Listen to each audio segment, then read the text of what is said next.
Okay. Today we're making Cuban breaded steak. For the first part, we gotta marinate it and let it sit for 4 hours. And for this, we need ground oregano, adobo, minced garlic, orange juice, and olive oil. And then sirloin steak. We start off by mixing 1/4 cup of olive oil into the pan. Then we put the orange juice in. It's 1/4 cup of orange juice as well.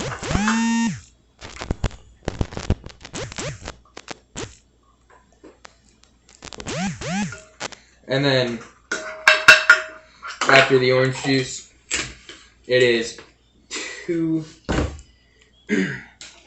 much is it here? 2 tablespoons of the mixed garlic. Cuba's biggest imports of food are different kinds of rice That's steak. and chicken, as well as wheat and soybeans. Their biggest exports are sugar, as well as alcohol. Alright, then after that, you add the adobo powder. And it is... I'm gonna wash this. Some of Cuba's most famous breakfast is something called Cafe con Leche and Pan Tosto. It's Cuban 1 bread, teaspoon of the adobo powder. pressed flat in an electric grill, served with coffee. Another common breakfast is the Cuban crepe. It is a pulled pork sandwich that is roasted for about 4 hours. The most common lunch in Cuba is the Cuban sandwich, which is like a ham and cheese. As well as 1/4 teaspoon of dried oregano. Common dinner in Cuba is the Cuban empanada, which is an empanada that originates in Cuba. Another common meal is Cuban breaded steak, which contains all sorts of traditional Cuban spices.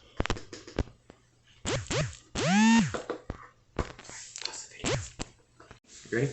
I'm recording. As well as 2 tablespoons of vinegar. Common snacks in Cuba are chorre de pollo, which is like chicken wings, and mangla chips, And then, which is a root vegetable, very popular. After all that, we have to mix it.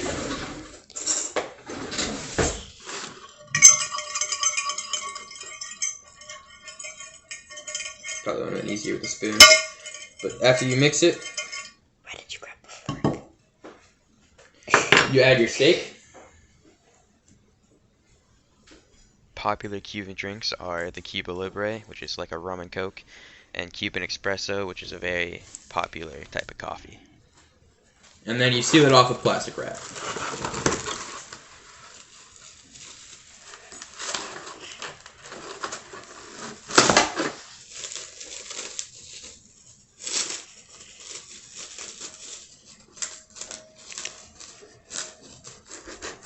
Maybe a little more. Common cooking utensils are cast iron skillets and crock pots, as well as corn grinders and a coffee maker.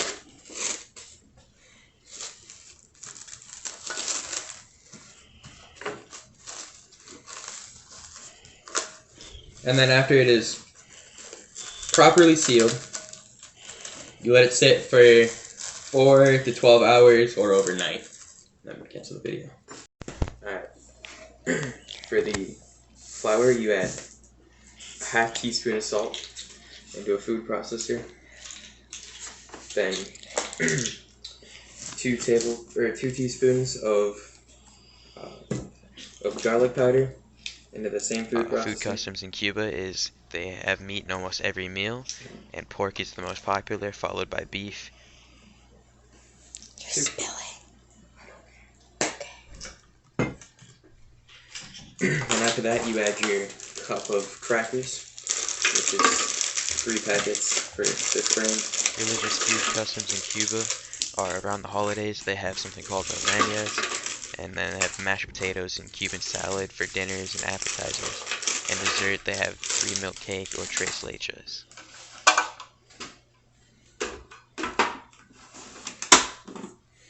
Then just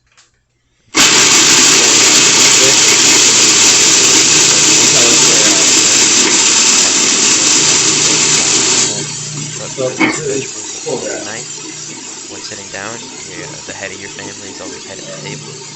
And then when eating out, whoever invited everybody to the table set up in Cuba before everybody was there, knives for the rest of the meal.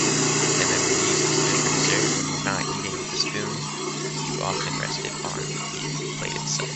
Two popular restaurants in Cuba are La Guarda. It has authentic Cuban food, and it's in Havana, and it's locally owned. And then Los Najares is a government-run bar and lounge, which also known to have seafood. The video.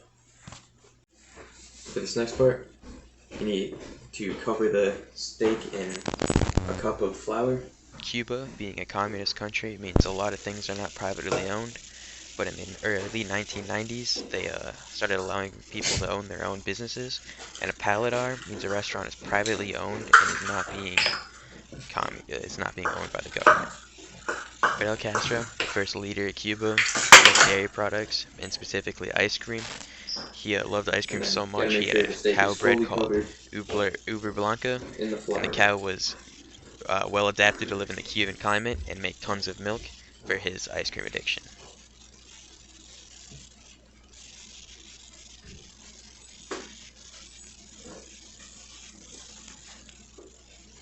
Alright. The next step is to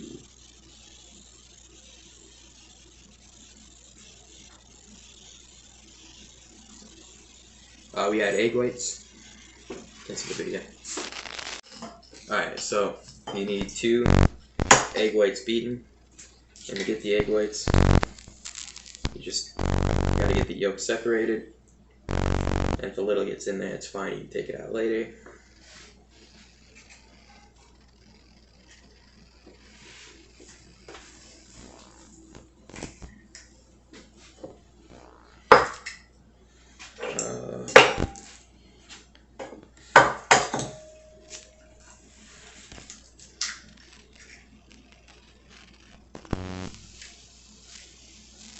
You almost dropped it.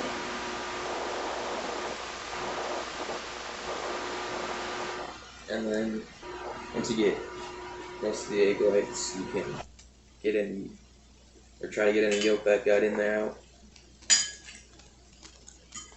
But if a little gets in there, it's fine. And you gotta make sure it's beaten.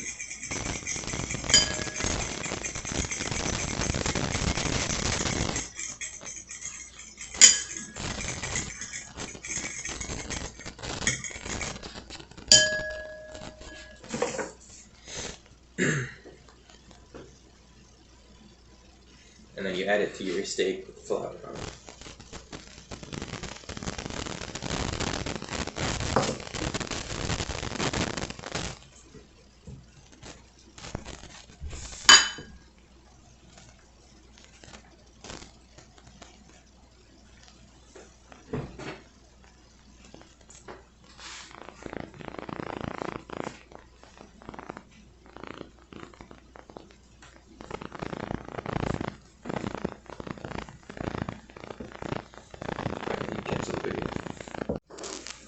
Alright, next you add the pulverized crackers to a bowl or something to hold them, and you take the steak, you do this.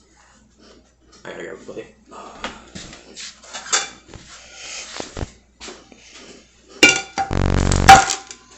Alright.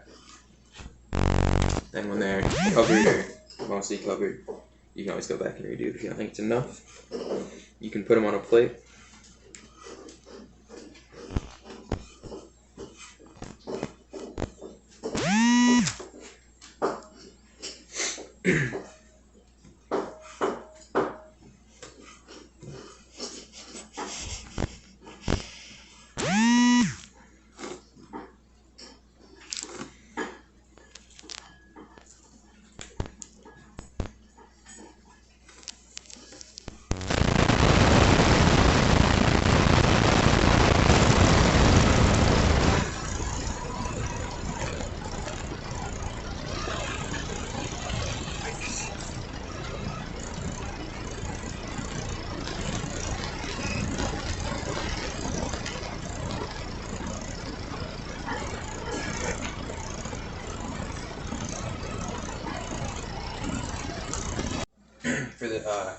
after you get the crackers on, this next part, you need to fry the steak in about ½ inch of cooking oil of some kind.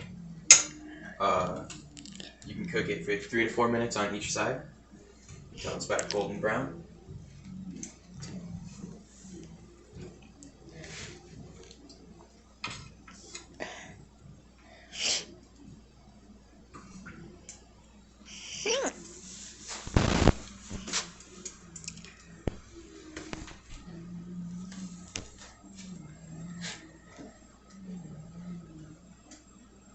Can you see the steak?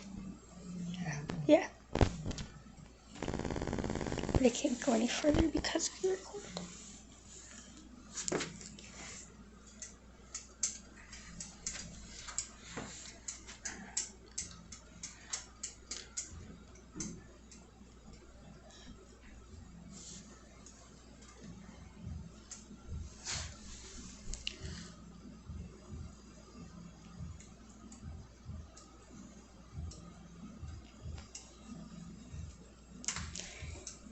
I can probably cancel the video.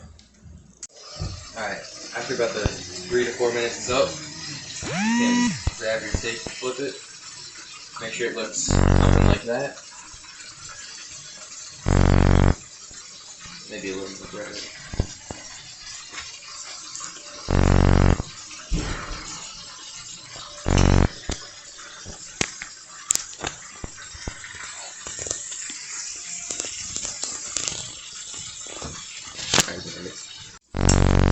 Alright, so you want it to look something like this with the breading when it's all finished, and it'll be like that on both sides, although the breading fell off on that one.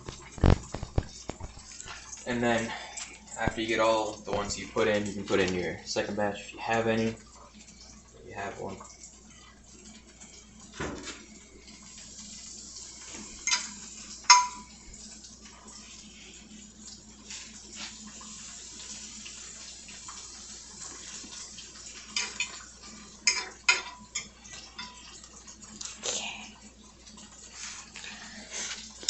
And then you can once again just wait 3 to 4 minutes for both sides. Alright. So when all of them are done, they should look something like this. A nice golden brown on all sides. But do be careful, because the breading does tend to fall off a little bit.